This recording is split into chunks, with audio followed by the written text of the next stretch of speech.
We can do public works. Well, do That's- public work first. I mean, you got to just one item, right? That's fine. Are you sure? Okay, Public Works will come to order. All 5 members are present. We will start with item 20, resolution to amend the terms and conditions for an economic development. I am reading the wrong one. How long are you going to let me do that? I don't know. Till the end? It could be. We try I to- see that now. Resolution to approve contract with Terra Venture Advisors for tenant relocation services at 5121-5325 West Rogers Street in 2020 through 2060 South 54th Street that are displaced by DPW facility project in an amount not to exceed $163,498.92. And I believe Cale Decker. No, that's for licensing. But he also needs He's going to be speak speaking on to this this one, too. So Yeah. that was one of the reasons why. Oh, I thought it was why Dave was standing there. No. No. So you could recess this and go back to license. Okay, we'll go to recess and go back to our original plan and go to license and health. Alderman Vitale. Yes, are you done, Alderman Rowe? I guess I was just told I was. You're so efficient, you know. I'm glad. Okay, we move on forward with license and health. All the committee members are present. So we have item 25, 2022, 07, 83, 2022, 2024 renewal operator license, bartender class D operator application for Heather Bosnack, bartender 260, L2 to non-appearance, of course, on 7/12/22. License and Health Committee meeting. Is she's available or she's here tonight? Probably stand at the,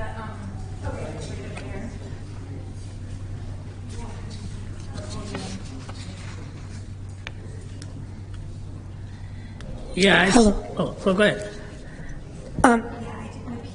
No, push that button again. Oh, and it stays on. Okay. I didn't know that I had a hearing that date. I thought it was a document because when I went to renew my license, I thought it just renewed without me having to do another hearing. Yeah. So when I viewed the document, I had missed it by one day. I was at work when I pulled it up, so I had called and they told me to come today. Good. So based on the some of the report, I believe you had some WY. I mean, No. no, not at all, right? No. So the way it looks, you have a pretty good, clean records, really. So any question from the committee members? No, I move to approve. Second. So on the Second. motion to accept the applications for the bartender license, we move for approve. So I'm calling for voting. I have a question. Yes. On the record, it indicated sell to underage person in 12/21. Could you explain what happened? Yes, someone came into the store, and I must have not ID'd him, and the cop came in the next day. I mean, people nowadays, I card everybody. It was a mistake on my end. He looked probably 30. I mean, I guess I just needed to be more careful. I was very busy at the time working, but now I just card everybody. I don't even, unless I know them and know that they're of age, of course. You're welcome. Yeah, I could say it happens once. I hope it don't happen again, right? You don't want to come in front of us again, right? No. Call on the motion of approval. There was a motion and a second? Yep. All in favor of the motion? Aye. Opposed? The aye have it. Thank you. Okay, Thank now you. good luck to you. You can come and get the license tomorrow if you want. Or email. Okay, perfect. Okay. I have a question. So I had already paid for it. Would I be able to get like a receipt from here? You'll have to talk to them tomorrow. Tomorrow? Okay. Okay, thank you. So we move forward with item 26, 2022, 0830, 2022, 2024 new operator license, bartender class D operator application for Lucy Borden, bartender 293. Lucy, are you here? Louis is not here then, eh? So what's the, Motion to hold. so the motion has been to hold it. All in favors? Aye. Opposed? The aye have it. Thank you. Then we go to item 27, 2022-0815, new Class B tavern license application for Fennec 360 LLC, DBA Fennec 360 1505 South 108th Street for Rashida Moss, the agent. Are you here, Rashida?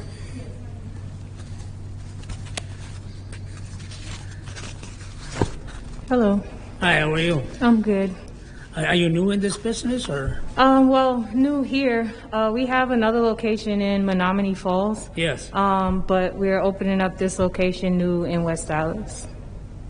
Yeah, I believe you have a clean record, so. Any questions from the committee members? Mr. Chair, Yes. what are you opening up? So, Bar, restaurant? sure, we have a venue and 360 photo booth. So we have kind of like private events, birthday parties, bridal showers, baby showers, even like micro weddings, things like that. And we have our 360 photo booth that people use at the venue, and we also travel with it outside of the venue too. And at some of those events, we would possibly provide liquor. So it's not a restaurant?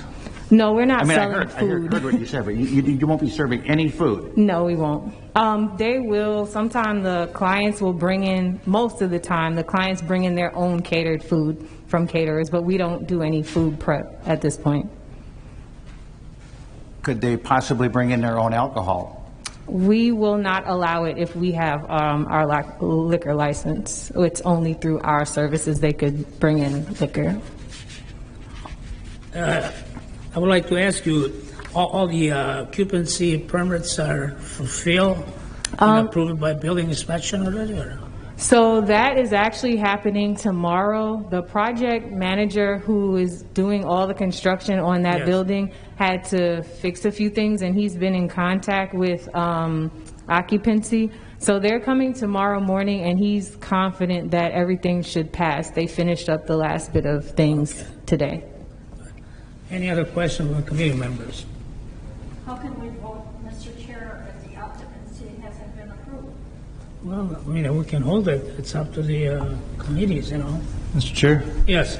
so consistent with some past licenses that have come forward, the committee can approve this and ask for it to be held at the council level so that the applicant has at least committee approval and can work and continue toward getting all permits and other inspections accomplished, and then can come back and get the final approval after all that's done, if the So- committee so wishes to do so. Yeah, Gail, that's a great idea, really. So, any questions again from the members? Mr. Chair, Yes. I have a couple concerns, as this is going to be a private event. You said 360? The name Photo- is Phoenix 360. Okay, and that's photo booth, event space. We are close to a quota already on our liquor licenses, and I just want to remind the committee of that. I would be more in favor of seeing that all of the departments are signed off on this first before we would approve. Yeah, that's what Attorney Gail, that's what he stated, you know. So we can Mr. take that route, you know, and vote on it with those contingency if it gets approved. Go ahead. Mr. Chair, so what I first mentioned was the idea of the building conditions being ready to go. What Alderman Grisham is mentioning, though, is there is a Class B intoxicating liquor quota that is out there, and we are running lower on those types of licenses. And so I think what she's referencing is, does the committee want to issue one of those last few licenses to this applicant or hang on to it? Another option, if that is a concern for the committee, is that there is no limit to Class B beer licenses. And so if the applicant would want just a beer license, that does not impact a quota at all. It's just the intoxicating liquor license that would be limited. So they could have wine just as well then, right? No wines No, and no intoxicating wine. liquor, so it'd have to be fermented malt beverages, seltzers, beer, that kind of stuff. Mr. Chair, Yes. if I may follow up, Attorney Decker, thank you for the explanation. That is what I am alluding to. And I think with the limited amount that we have left, I would make a motion to deny at this point. If the applicant would like to come back and reapply for the beer alone, we can then take that under consideration. But that is my motion on the floor. The questions that I really have is that, I know what's been going on with new developments or redevelopments. The fact is that I get to the point now, how can we discriminating against one applicant, and then because we have a bigger developments or something, well, what's wrong with a small business person, To me, at some time, for a long time, I've been kind of thinking about it and digesting this. Why we should deviate from one small business, but then because we're going to save 4 or 5 licenses that are available to somebody else that at this point, that's the unknown. That's my one topic or concern, really, that I have, really.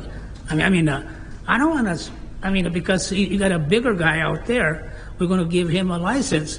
Well, the guy could be, somebody that probably he doesn't have a good record.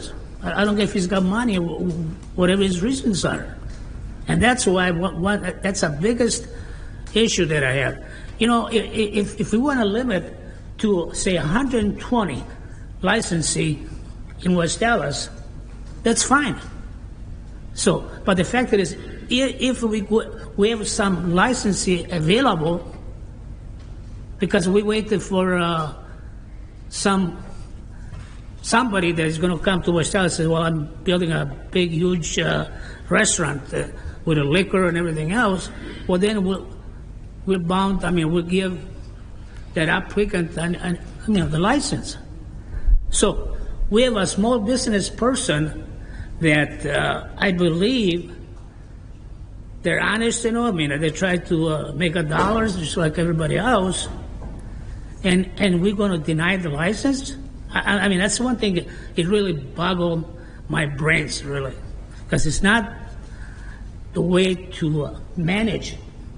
If you want to deny the license to one person, and then somebody else tomorrow comes because maybe he spent, say, $500,000, well, then we're going to give him the license. Mr. Chair, if I may? Yes, go ahead. Thank you for sharing your opinion on this. By no means am I looking to pick and choose in that way as you're describing it. That may be your opinion. However, we do have a limited amount of licenses available, and we have to be mindful of that. And it is our job as committee members to make that discretionary decision. And being there are not all of the ducks in line, such as the occupancy, other things, we have options. However, at this juncture, I made a motion on the floor to deny at this time. All right, second of the motion. And I will second Alderperson Grisham's motion.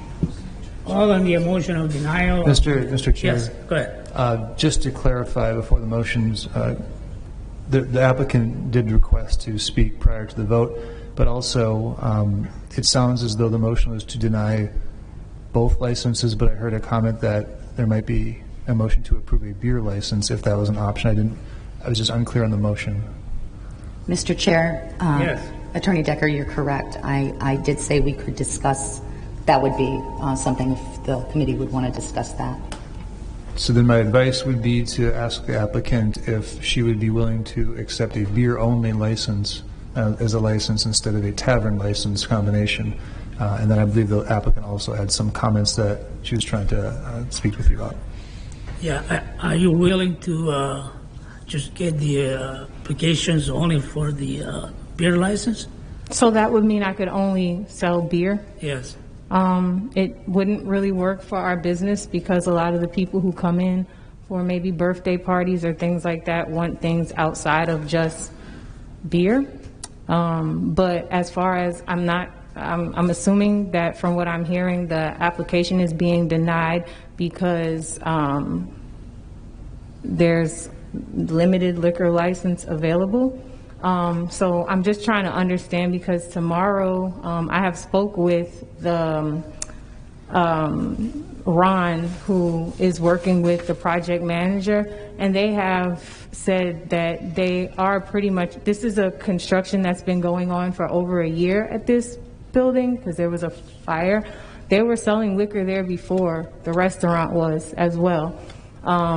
And they were saying that they are almost 100% confident that all of the items that are needed to pass and be approved will be approved, because this is not the first time that the building inspectors have come in. They've came in a lot, and they have looked at a lot, and now everything is at the final stages of being approved. So we really would, our business would flourish even more if we had the liquor license, and we've done everything we could as far as the building is concerned as well. Thank you for your... Mr. Chair, I have Yes. a question. Yes. If your business would flourish so much with a liquor license, why wouldn't you do something with food then as well? Because at this time, that's another thing, we just spoke with the health inspector, and he was actually going to come out and show me the different things and how we can use the building in the capacity of food down the line. But we've seen that with me running my other business now for the past 2 years, that people want to enjoy their events and drink at times, just like if you go to an event, or even if you go to places like the Gauge, if you know what that is. They want to, enjoy their time, but as well, they typically drink liquor too. So down the line, we are thinking about food, but we were not going to open with it right away, right now. We were really wanting to be able to have the liquor license. Okay, thank you. Mr. Chair, Yes, Alderman Road. I'm assuming, and I'm kind of throwing it out to you and Kale, this could be a bar when they're not having events, correct? Correct. Thank you. Any further questions? So we have an motion on the floor for denial? And a second. All in favor of denial? Aye. Aye. Aye. Opposed? The aye have it. Thank you. What do I have to do? Okay. Let's move on to item 28.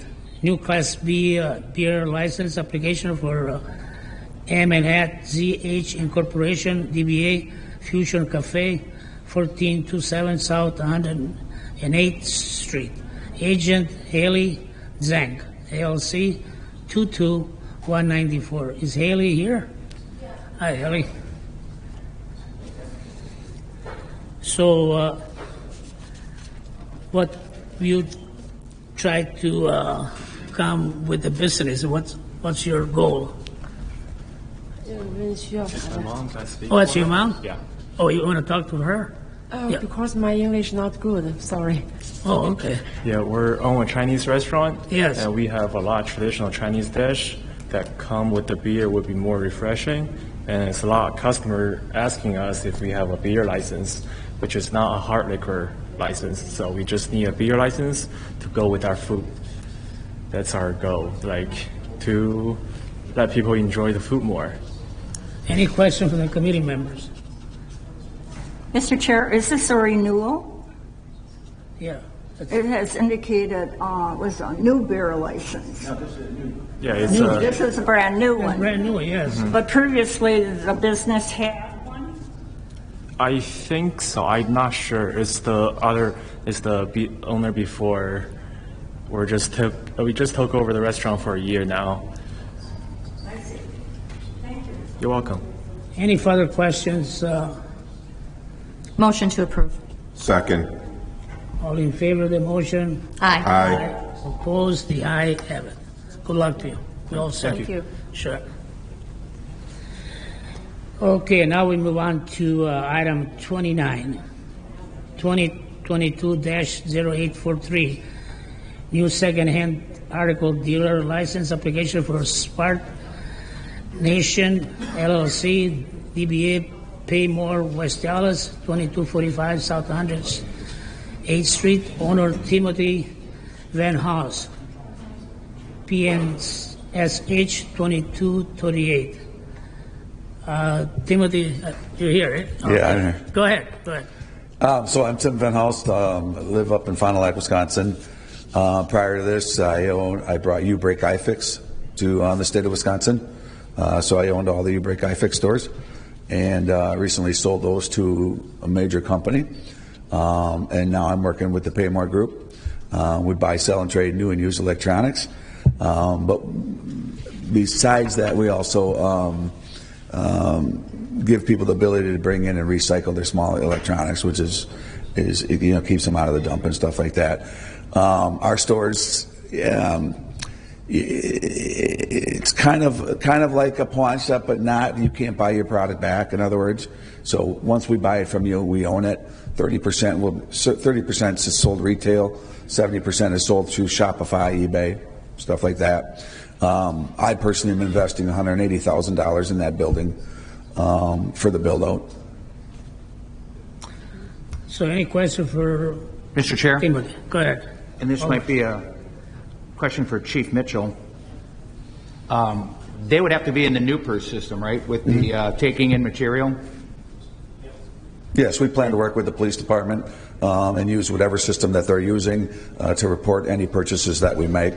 Also, it's a lot of common sense too. We're going to have driver's license scanners. There's a lot that goes into it to ensure we don't want to buy anything stolen. Doesn't do us any good. So we're going to do our due diligence and work with the police department and make sure that everything goes well. Paymore Corporate started in Cary, North Carolina. They have stores open up in New York and in Philadelphia, new stores coming in Texas, and I'll be bringing the stores here to Wisconsin. I think my history shows that I'm a good business owner. I've operated several businesses in the state of Wisconsin, and our U-Break iFix stores, anybody can go on Google and take a look at them. 4.6 to 5 stars. The only company that had a higher rating, NPS score rating, than my company is Amazon. Mr. Chair? Yes. And you brought up Pawn America. I didn't. And you compared yourself to them. The Pawn America that we have on 76 and Lincoln has a lot of loitering. I mean, there's a lot of loitering there.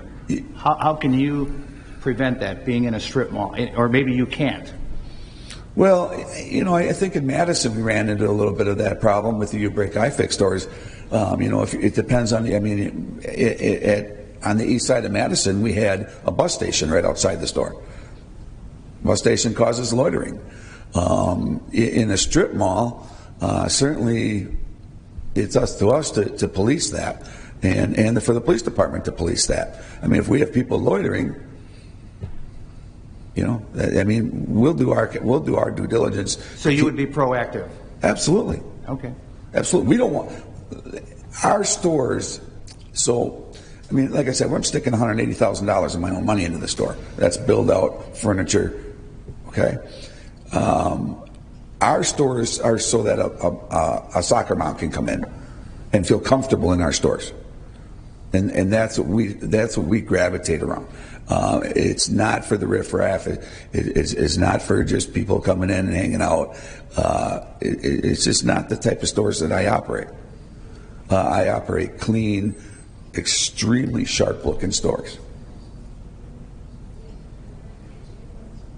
Mr. Chair, Thank you. Yes, Alderman Wright. what kind of items will you be selling? We'll only be buying and selling and trading electronics.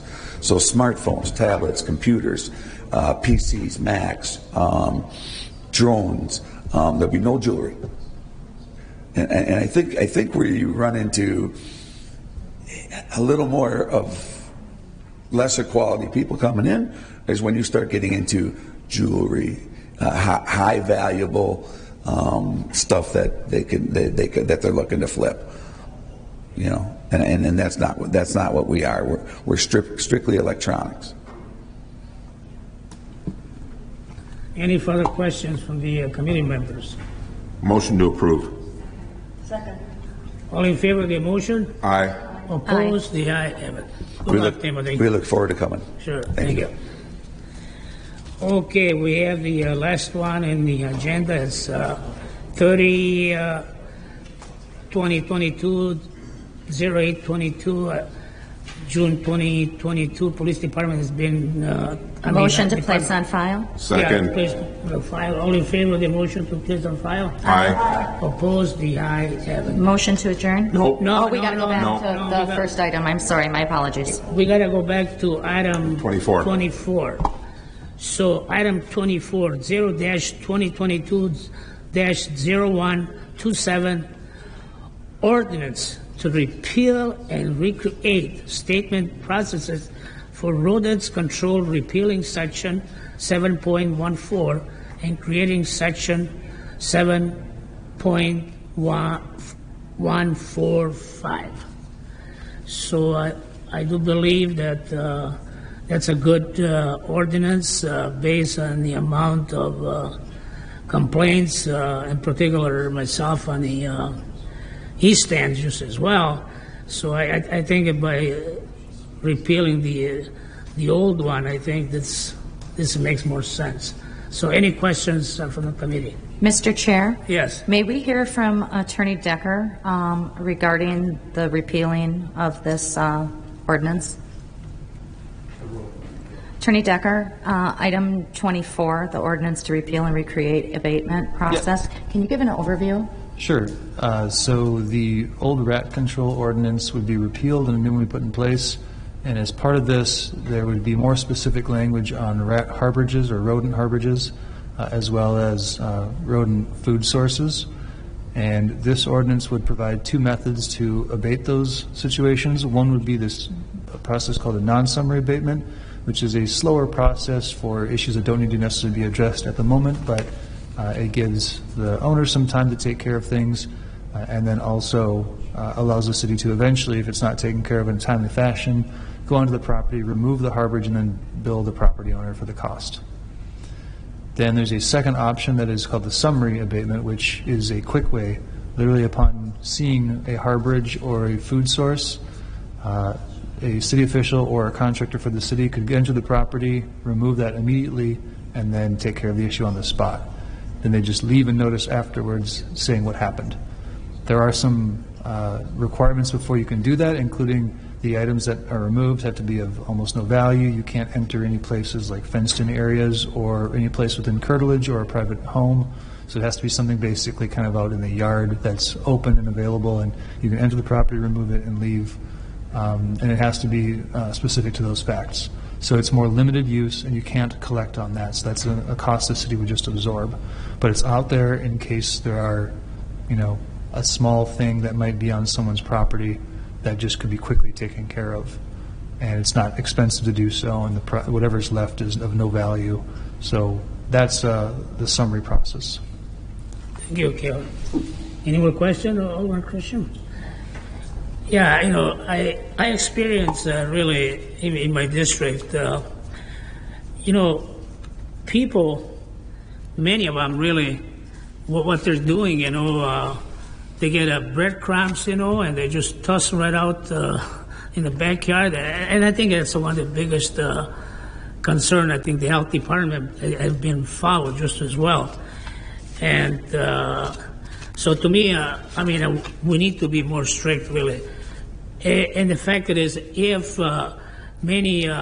it's been happened to me that if a constituent call, she said, my neighbor got a problem with rodents, and they got a mess backyard, and on.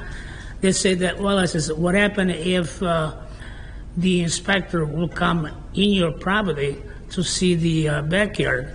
They say, I have no problem with, So to me, that's I understand, Attorney Kill, that, the fact is that if neighbors agree, I mean, they can go in their yard to observe what really happens in that property. So to me, I believe that we have to be more strict and more controlling. The fact that there's so much things going on out there. People call me. I mean, on East End, I think that's probably higher than many other places. But that's what has been happening, really. Motion to approve. All in favor of the motion? Aye. Opposed? The aye have it. So, Motion to adjourn? Second. all in favor? Aye. Opposed? The aye have it. Now we have the advisory committee, so Public Works again. You're a little too slow, Alderman Road.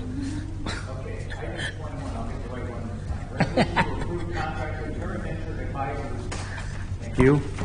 For tenant relocation services at 5121-5325 West Rogers Street and 2020-60 South 54th Street that are displaced by DPW facility project in an amount not to exceed $163,498.92. Cale Decker. Thank you, Mr. Chair. So this is a resolution. It's an empty file right now because the contractor, Terra Venture, was not able to get a contract to us in time, just by short timing before the meeting. But I wanted to still bring it before the committee for discussion purposes tonight, even though the committee doesn't have anything to approve yet tonight. The main discussion is, if you want, this is the contractor who put together the relocation plan that was recently approved by the Department of Administration. So we are ready to go forward with relocating the tenants located at the Coakley property. The question is, who do you want to do that work? They have given us a rough estimate of the hours it would take to get this job done.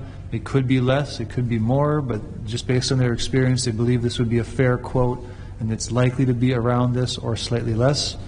So that amount is what was given to us. If you are interested in just going forward with them, I can have a contract for the next council meeting. If you're interested in doing an RFP and getting other quotes from other contractors, we could do that too.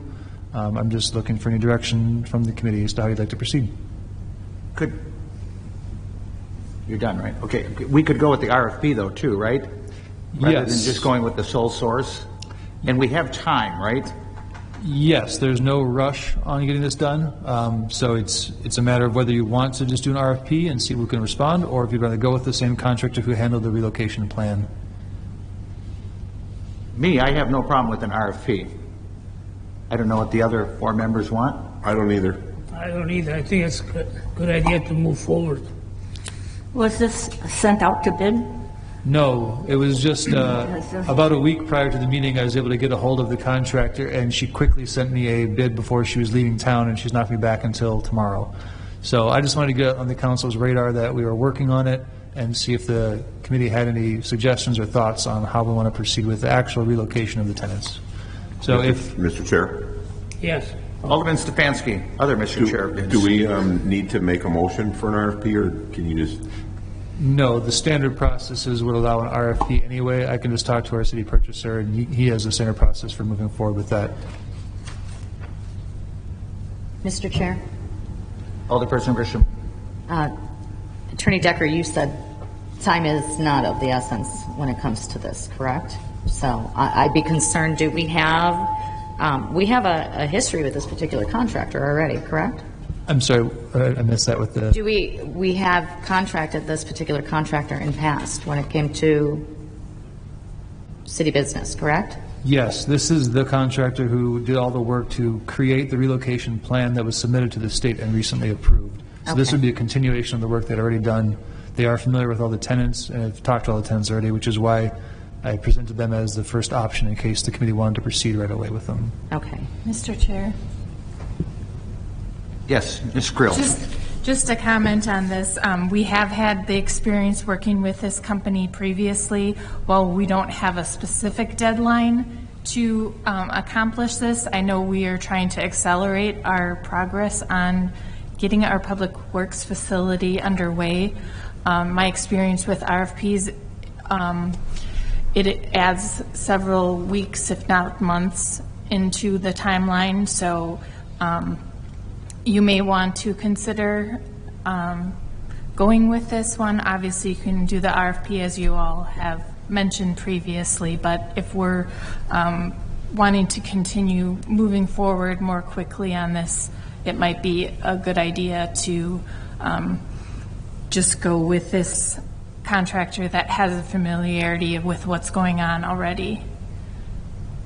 Mr. Chair? Alderwoman Grisham. I would agree with Rebecca on this, and that was part of the reasons that I asked those questions, because I personally believe we should be moving forward. Can't we put a timeline on the RFP? Yes, I mean, we could do I suppose Robert could put out a very short RFP response time. And wouldn't we be doing our taxpayers a favor by keeping this guy honest? Mr. Chair? You Yes. you can do that also by asking for other bids outside of the RFP process. I mean, that's another way to do it, but you can certainly. I did not keep- know there was a difference between other, well, how do we get other bids going? So How- with some how do we other- know- How do we know so- this 163 is a good number? In other cases, when we do something with not an RFP, where we're not going with a sole source, so for example, our health insurance consultant we just had, we didn't go through an RFP, but we asked for 3 separate quotes, so we had an idea of it being, if it was a reasonable amount. How do we get 3 separate quotes then? We asked 3 different firms to submit quotes. Can we, is there a consensus that, would you like to go with the 3 quotes, RFP, or who we have in front of us, the Terra Venture? I'm comfortable with what we have before us.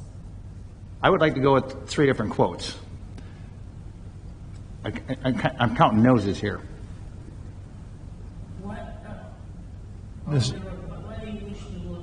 Mr. Chair? Why do I wish that? How do we know 163,000 is a real number? Everywhere else we get bids for everything. And it may be, our other 3 bids may come in at 210, 2 whatever. Mr. Chair? As Go ahead. As a proposal to try to balance this, what we could do is the next council meeting, I believe, is September 6th. Is that correct? So one way to handle it would be present this resolution for approval on the 6th, but also informally give a very short deadline for anyone who can get quotes by that date to provide those quotes. And if we don't get any by that date, well, then that's it. If we do, then we'll have something to compare it to. Is that Okay. sufficient? So we will hold 21? If the committee wishes to go forward with that, yes, then you can simply hold it. I'll make the motion. I'll make a motion to hold item 21. Second. All in favor, say aye. Aye. Item 21 is held. No.